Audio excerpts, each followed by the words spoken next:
Wow. Wow, we had ourselves a hell of a day, and we've had ourselves a kick-ass week. And me, Shane, and one of my newest best friends as of today, Henry, tore that shit up like Terry Levante, like coming off turn 4 onto the front straightaway. And we got to go to the kick-ass flea market today and see both of my friends, well, my major flea market friends at Jamie's, Audrey Noble, Kat Stepp, and we even ran into Gary Lyon's daughter, Audrey, as a bonus. You know, the guy who I call Mr. Levante that I used to work with at Murray Ridge pre-COVID, and during the COVID restart before my mom decided to put me in Triad, even though my dad initially wanted me at ViaQuest. But that's beside the point. Speaking of Triad ViaQuest, before we get into tonight's video that you've all been waiting for me to drop, I do have some news for you, though, and this, goes out to my new ViaQuest friends, Kayla, Bowens, and DeJa Grant. I would love to be there tomorrow to tear the place up with you guys, actually do a TikTok with DeJa and give her a turn to do a TikTok. Unfortunately, I can't be there, because my grandmother's having a major surgery that I have to be home for, considering we don't know when, my mom or my grandfather's going to be home from taking her and bringing her back home. So therefore, we're going to have to wait till Friday when we get to Disney Channel Friday Night in America to make our TikTok. So I will make sure to tag them both when I put this on my Mark Oliveris on YT second TikTok account. So, but anyway, here's the developing story about how my favorite team fucked up, and we're going to probably be stuck in purgatory for a 4th consecutive goddamn year. San Antonio traded away DeJounte Murray for Danilo Gallinari. At this point, I should have expected it. I wasn't sure how to feel when people were asking me about the rumor that was flying up, but since it was flying up a lot, it was bound to happen. Here I am thinking that he was going to be a Spur for life and turn into what David Robinson, Tim Duncan, George Gervin, Manu Ginobili, Tony Parker turned out to be. But obviously, we can't have nice things. We can, but because some people were expecting, for us to get John Collins in return, but I could see why we didn't get him, because, he's injury prone, considering we just got an injury prone player last offseason, and he was just coming back from injury when I went to the Spurs-Cavs game here in Ohio on, Kelly Berglund's birthday, when we did part 3 of the Kelly Berglund birthday miracle. If you want to go check that video out, link is in the description, when I was still dating Margaret. So, therefore, yeah, my thoughts on that. The old days of how DeJounte Murray and Davis Bertans were like the David Robinson and Sean Elliott of 2016-17, and what Robinson and Elliott were in 89-90. Well, that shit didn't age well, because remember when I wasn't doing Spurs and NASCAR content back then, when all this other older Spurs NASCAR stuff happened. But we lost Bertans for nothing, because we thought we were getting Marcus Morris, but then his bitch ass backed out and wanted to go play in New York. And was it New York? New York or I know he's in the Clippers now, but I think it was New York he decided to play for instead. And the only thing we can get back in return was Trey Lyles, and he didn't even work out either. And now he's doing well but he's doing well in Detroit now, considering after not this past season, but the season before last season, I didn't want him to come back anyway, because he wasn't doing shit for us, considering I want to put Will Purdue in the fucking rafters, but in 41, but. And then the only person, that was left of that trio that I thought was going to take us to the, back in 2016-17, before I did Spurs content full-time on YouTube, here I thought it was going to be the Snake, DeJounte, Davis Bertans, LaMarcus, or not idiot, because he's not wrong, this rando on Twitter a long time ago calling him that imposter and Bruce Bowen's number, which is how I came up with my nickname for Denny Hamlin in NASCAR, the imposter and Brett Bodine's number. It was supposed to be, old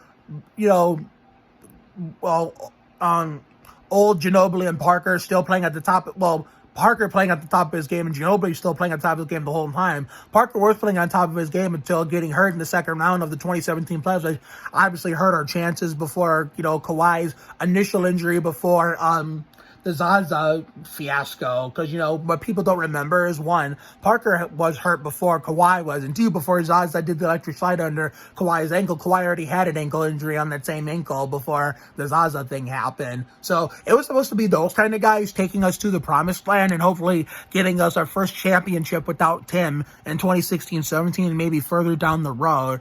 But fate had other plans, Uncle Dennis, Zaza Pachulia, Marcus Morris, all these people, made us lose all the good players after Tim retired, and, we lost a lot of good players. Of course, Manu retired. It was bound to happen. That was bound to happen, to be fair. But of course, not only Parker retired, but before he retired, he went and not only left San Antonio to go play in Charlotte, but he ended up retiring with them.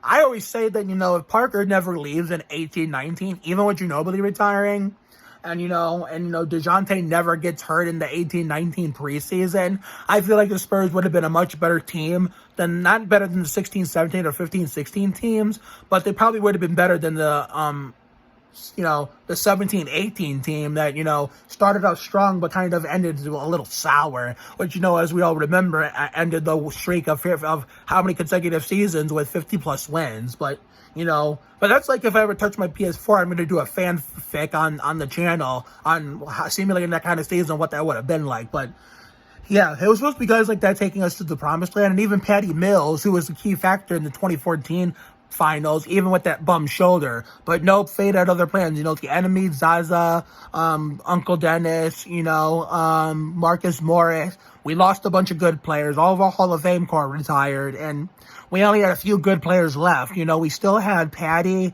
We still had LaMarcus, even though he was, slowing down in his later years in San Antonio. And we still had DeJounte carrying the load hell. Well, we had DeMar doing something he wasn't used to, considering something. He was doing something else in Toronto that he didn't have in San Antonio. And that's like 2 seasons in a row where the best player left. DeMar last year, DeJounte this year. Who the fuck is next for next year? Who else is left on this team that, I haven't really been following the NBA since our play and exit. But, like I said, as long as, DeJounte, that fucking hurts. But as long as we don't lose, my bias may be showing, as long as we don't lose Zach and Trey, I'm perfectly fine, This is why I'm never going to buy their jerseys. And even if I do, and then they leave it to another team after that, I'm never going to get rid of it or throw it away or, do the cowardly thing, send hundreds of dollars down the drain. No, I'm actually going to wood frame it and keep it as a collector's item. But with all this space in my room and even in my basement, in my office studio that is messy, in my man cave, where the fuck am I going to put it? Where do I put it? I can't even put a rafter of retired jerseys up there because even if they were to all fit, I don't think you'll be able to see them because of that little ledge. So, I guess Atlanta was looking for a backcourt partner with the other Trey Young. So I guess they got it. And shout out to Finn Elbert, one of my real life friends who's a Hawks fan, probably the greatest Trey Young fan of all time. So you guys got yourselves a handful. You guys got a hell of a season on your hands.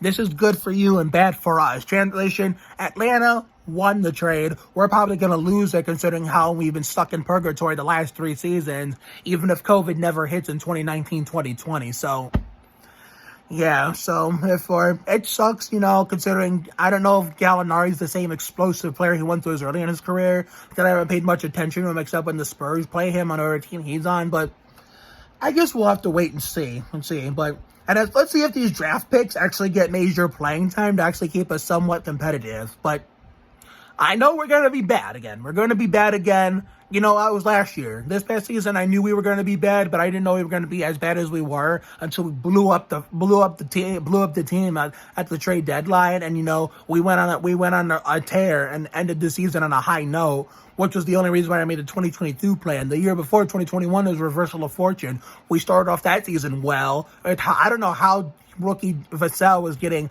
major minutes with all the vets clogging up that 2021 Spurs team. We started off that season so well, but unfortunately, Well, unfortunately, I was my mom walking by, so I thought she was at the door. But we started off the season so well, but unfortunately, we ended that season poorly, which is why we only barely made the 2021 play-in. I mean, if we're going to be bad all season this coming year from a 26 season, I wouldn't be surprised if we don't make the plan. Even if we don't, I wouldn't even care, because it would be less stress off my shoulders like 1 week sooner than the last 2 seasons. I can get ready for summer 2023 faster, and be a lot happier like I am now in summer 2022, considering, I just wanted to lose out of spite in 2021 and 2022 playing just so the season can be over. I can not be stressed for a while, and I can just have a nice, carefree, happy summer. And the last 2 seasons have shown that. So, yeah, the basketball videos are officially back. It's going to be, in the summer and the winter, it's a different feel. In the summertime, you want to do it more outside with your buddies. And the inside, you want to do it by yourself and watch the NBA, your favorite NBA team, no matter how good or bad they are. So if the draft picks actually get the proper playing time and not have all these vets clogging up their minutes, Gay, king of shitting it up, king of bitching up, and trashing Nutley, clogging up Lonnie and Keldon's minutes in 1920, king of shitting it up, clogging up Living La Vida Luca's minutes in 2020, 2021, and then, shitbanks clogging up Jock Landale's minutes this year until Zach Collins was able to come back from injury after we picked him up last season. I think with most of the vets gone, I feel like all the young guys are going to get a shot no matter what. So all the vets are gone. There's no current vets on the team as of now. So if this team actually goes out there and proves me wrong, even if we miss the playoffs for the 4th consecutive year, I will be shocked. But I'm not expecting more out of this, what is now a train wreck of a team, because since the 2016-17 season, this team has given me nothing to be happy about after we've been good almost my entire life I've lived. After, I came along when, Duncan was in the middle of his first season. You already know the story of how I became a Spurs fan, but everybody was probably expecting a video. I wasn't expecting to make a YouTube video tonight of any kind, but here we are. So maybe tomorrow we can do a Garra Acción y Sudor episode, or another Tim Duncan can I recreate if we're lucky. And then Friday, of course, is the Disney Channel triple header Night in America, Bunked, Villains of Valley View, Ultraviolet, Black Scorpion. And then Saturday, we're going to have Dalen Baker's Grad Party Rager. And then Monday for 4th of July, instead of watching NASCAR on Sunday, Neighborhood Fun, Tear It Up Like Terry Labonte, Casey Atwood installment on Sunday, and Dale Jr. installment on for the 4th of July special. So Sunday and Monday, and both on YouTube, we're going to go bam like Ken Schrader and Tear It Up Like Terry Labonte for 4th of July with fireworks, good food, and crazy TikTok videos, so you won't want to miss it. So let's see if we can get this outro speech right for the first time. This new and improved, updated outro speech. Have a good night tonight and a better day tomorrow. Life will give you a lot of lows, but when you hit a high, enjoy it. It ain't for the weak. Goddamn, be you. You have to try harder to do less. You can't deport a dream. Sometimes the worst things in life lead to the best things. Always bet on the side of love. Check yourself before you wreck yourself. Sometimes you just got to be present. And what I forgot to say the last 2 videos I did this speech, you never fail until you stop trying. And best of all, let's see if we can get this right. It never pays to worry too much about things. Bingo! That wasn't perfect, but that was close enough. So we're gonna get it we're gonna nail it straight up without pausing or stuttering or stumbling in between sentences. Eventually, it's only a matter of time. So take care, everyone. Good night, and tomorrow I'll probably will wear the white Tim Duncan because I'm hoping the Fiesta outfit can get washed in time for Dalen Baker's Grad Party Rager. And Thursday I'll probably figure something out I'm going to bring you. But if you don't see anything, you'll know why. But Friday, Saturday, Sunday, and Monday videos will happen for sure. Friday will be the usual Disney Channel triple header stuff. Saturday will be Dalen Baker's Grad Party Rager. And then Sunday and Monday, Tear It Up Like Terry Labonte, Casey Atwood and Dale Jr. installment, 4th of July special, going bam like Ken Schrader and tearing it up like Terry Labonte and Sandy Ridge, 4th of July style. So take care, everyone. Good night, and I will see you all throughout the whole rest of the week for more banger videos and ragers. So with that being said, keep my grandmother in your thoughts and prayers, and we'll hope for good news. And let's continue having a killer kick-ass week. So see you later, everyone.